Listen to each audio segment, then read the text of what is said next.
Morning friends, स्वागत है आपका इस नए वीडियो में। और आज हम लोग न्यू चैप्टर पढ़ने जा रहे हैं 12th सीबीएसई का। जी हाँ, 12th सीबीएसई का इशू ऑफ डिबेंचर। जी हाँ, इशू ऑफ डिबेंचर जो बच्चों को थोड़ा आसान चैप्टर लगेगा। अगर शेयर चैप्टर आपने अच्छे से किया है तो ये चैप्टर भी आपके लिए आसान लगने वाला है। तो चलिए शुरू करते हैं बिना कोई टाइम वेस्ट किए। सबसे पहले अगर कंपनी को फंड चाहिए, देखिए कंपनी के पास कोई भी कंपनी हो एग्जैक्टली, कंपनी को तो लगातार फंड लगेगा बिजनेस को रन करने के लिए, बिजनेस को एक्सपांड करने के लिए, बिजनेस में इनोवेशन करने के लिए, रिसर्च करने के लिए कंपनी को हमेशा पैसा लगते रहेगा। और कंपनी को अगर फंड चाहिए तो उनके पास बहुत सारे रास्ते हैं पैसे इकट्ठा करने के लिए। जैसे आप लोगों ने पहले पढ़ा भी है एग्जैक्टली कि सोर्सेज ऑफ फंड, कंपनी के पास जो सोर्सेज है फंड लाने के, वो दो ऑप्शन है। एक तो खुद का पैसा लगा दे या तो वो बोरोड ले ले, उधारी ले ले, किसी और से पैसा उधारी ले ले। इस दो तरीके से कंपनी क्या कर सकती है, पैसे को इकट्ठा कर सकती है। अब खुद का पैसा क्या, जो हम पढ़ चुके हैं ऑलरेडी, शेयर्स, उसके बाद अपना खुद का जो जमा किया होगा वो रिजर्व, वो वाला पैसा, या फिर रिटेन अर्निंग जो प्रॉफिट से हमने अलग करके रखा होगा वो वाला पैसा। इसका मतलब आपके पास ये पहला ऑप्शन होता है कि आप इस पैसे को यूज करो और अपने बिजनेस को आगे लेकर जाओ। या फिर अगर दूसरा ऑप्शन देखा जाए तो हमारे पास है बोरोड कैपिटल। तो बोरोड कैपिटल मतलब क्या होता है एग्जैक्टली, जो हमने बाहर वालों से उधारी ली है और उसके बदले हम उनको क्या देंगे, ब्याज देंगे।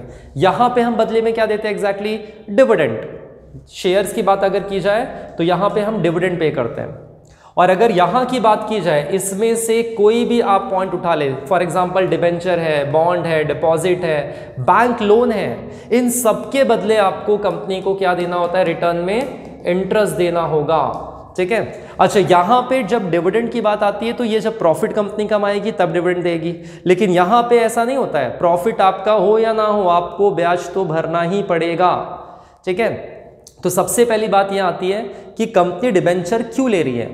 डिबेंचर मतलब एक प्रकार का लोन है जो पब्लिक से लिया जा रहा है और उसके बदले कंपनी उनको क्या देगी एग्जैक्टली, ऑफ कोर्स इंटरेस्ट पे करेगी। तो सबसे पहला पार्ट ये है कि कंपनी को फंड की जरूरत है और फंड लेने के रास्ते हैं और फंड के बदले आपको ब्याज यहां पे देना पड़ रहा है। तो एक प्रकार का लोन जिसके बदले ब्याज देना पड़ रहा है। तो एकदम शॉर्ट में मैंने आपको बता दिया what is mean by debenture. अब इसको आगे थोड़ा समझते हैं कि डिबेंचर का मेन डेफिनेशन क्या है एग्जैक्टली। मेन डेफिनेशन अगर आप यहां पे थोड़ा सा देख पा रहे होंगे, it is a written instrument और document issue by the company.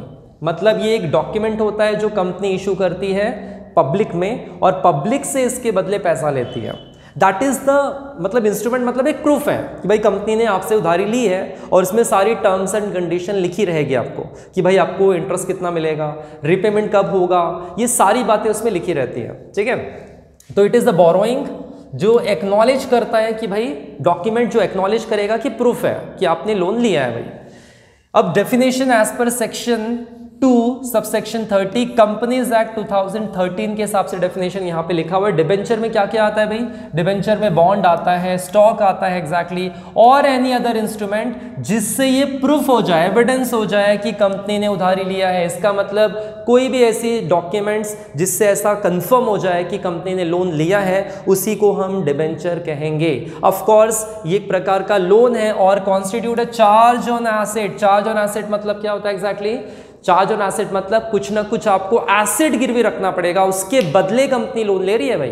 तो एसेट गिरवी रखकर लोन लिया जा रहा है, सिंपल सा कंसेप्ट ये है। ठीक है। तो डिबेंचर एक प्रकार का लोन जो कंपनी ले रही है पब्लिक से और बदले में पब्लिक को क्या दिया जाएगा, इंटरेस्ट दिया जाएगा एग्जैक्टली। ठीक है। तो ये था डेफिनेशन जो हमने शॉर्ट में देख लिया।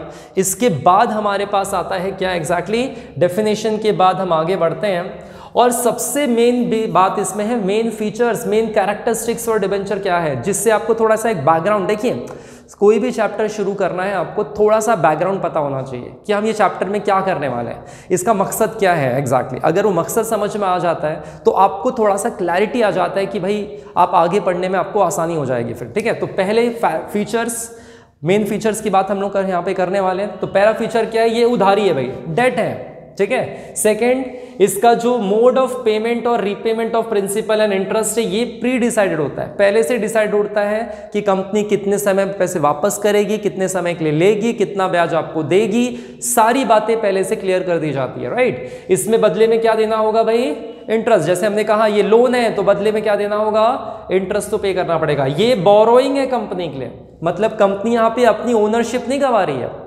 शेयर में क्या होता है, आप अपनी ओनरशिप गंवाते हो, यहाँ पे ओनरशिप नहीं जा रही है। सबसे खास बात ये है कि आप अपनी ओनरशिप नहीं गंवा रहे हो, आप सिर्फ लोन ले रहे हो, बदले में ब्याज दे रहे हो, ठीक है। इसके अलावा नॉर्मली सिक्योर्ड होता है। सिक्योर्ड मतलब कुछ गिरवी रखना पड़ेगा, गिरवी रखकर आपको ये मिलेगा, जिसको हम चार्ज ऑन एसेट बोल रहे थे कि एसेट को गिरवी रखकर हम लोन लेने वाले, मतलब डिबेंचर लेने वाले, राइट। इंटरेस्ट यहाँ पे आपको देना पड़ेगा, ठीक है। Interest on charge is against the profit, इसका मतलब प्रॉफिट हो या ना हो, आपको ब्याज तो पे करना पड़ेगा भाई, ब्याज तो देना पड़ेगा, चाहे प्रॉफिट आप कमाओ या ना कमाओ, ठीक है। तो ये कुछ मेन फीचर्स हो गए, एक बार आप एक ओवरव्यू कर लीजिए, उसके बाद हम लोग आगे बढ़ते हैं। आगे हमारे पास नेक्स्ट पॉइंट आ रहा है एग्जैक्टली कि डिबेंचर किस किस प्रकार से इशू किया जा सकता है।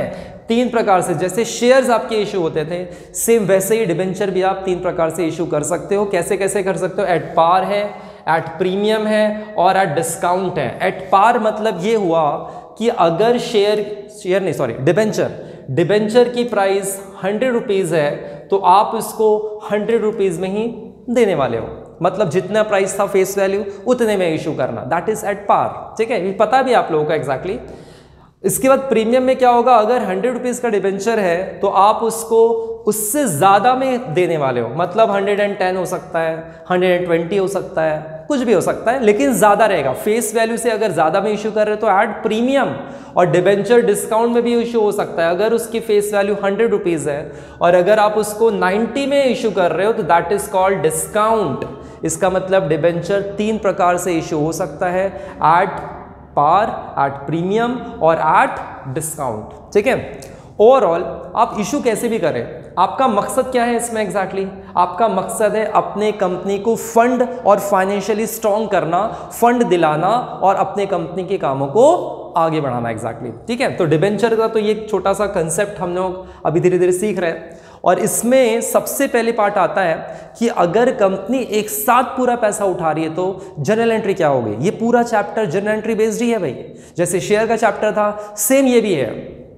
अगर हम लोगों ने देखा था एग्जैक्टली कि कंपनी जनरली जब शेयर इशू करती थी तो कंपनी क्या करती थी, उसका ऐड वगैरह कर कर, प्रोस्पेक्टस वगैरह डिस्ट्रीब्यूशन कर कर कंपनी के पास पैसा आता था। सेम यहाँ पे भी है, कंपनी यहाँ पे ऐड करेगी या फिर बोल सकते हो क्या कि बहुत सारे ब्रोकर, एजेंट्स, ये सब लोग जो होते हैं इनको कंपनी ना बोलती भाई हमारा डिबेंचर बिकवा कर दो, हम आपको कमीशन देंगे।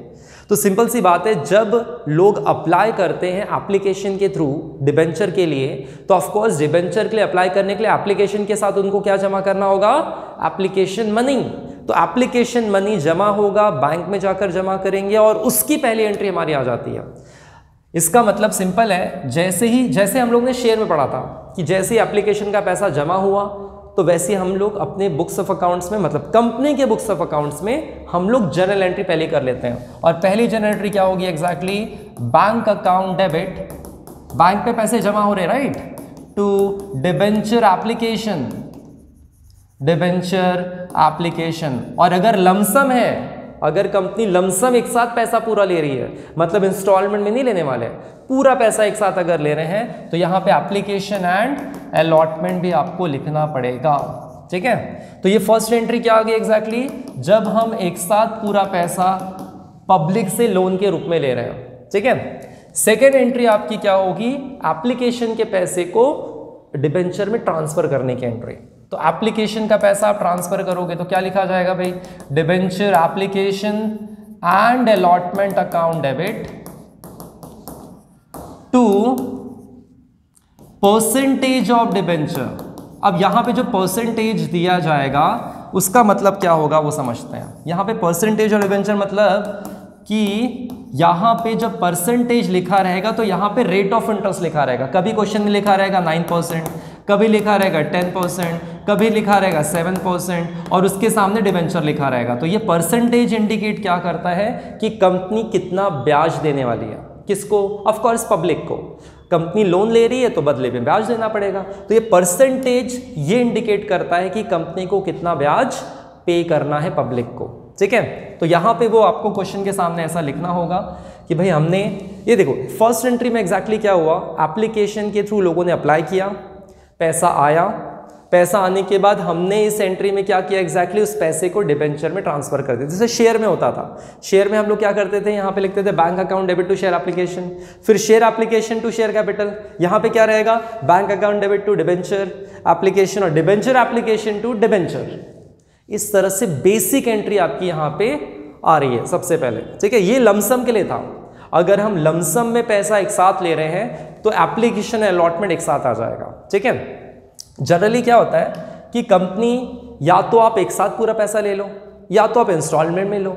इंस्टॉलमेंट जैसे शेयर में होता था एग्जैक्टली, तो शेयर में जैसे हम लोगों का अगर फॉर एग्जांपल अभी डिबेंचर की बात हम लोग कर रहे हैं अगर, तो डिबेंचर का अगर प्राइस है 100 रुपीज़ और आप उसको एप्लीकेशन में ले रहे हो समझ लो 20 रुपीज़, इसके बाद अलॉटमेंट में आप अगर आप पैसा मांग रहे हो 30 रुपीज़, उसके बाद आप फर्स्ट कॉल में पैसा आप कॉल करोगे, फर्स्ट कॉल में समझ लो फिर से यहाँ पे आ गया 30 रुपीज़, ठीक है। इसके बाद सेकंड कॉल और final call, second and final call में बैलेंस ले लोगे। सिंपल सी बात है, 100 रुपीज़ है, इन सब का टोटल अगर किया जाए तो आ जाएगा कितना 60, 70, 80, तो बचेगा कितना 20, तो बाकी पैसा हम फाइनल कॉल में लेंगे। ऐसे ही करते थे शेयर में एग्जैक्टली, शेयर में भी सेम ऐसे ही होता था कि हम इंस्टॉलमेंट में थोड़ा थोड़ा पैसा ले रहे हैं, यहाँ पे भी आप इंस्टॉलमेंट में थोड़ा थोड़ा पैसा मंगवा सकते हो और एंट्री वही आएगी, एप्लीकेशन का पैसा आया फिर ट्रांसफर करो, फिर अलॉटमेंट ड्यू फिर रिसीव, फिर फर्स्ट कॉल ड्यू फिर रिसीव, फाइनल कॉल ड्यू फिर रिसीव। मतलब एंट्री सेम बेसिक वही होने वाली है, उसमें कोई चेंजेस नहीं है, ठीक है।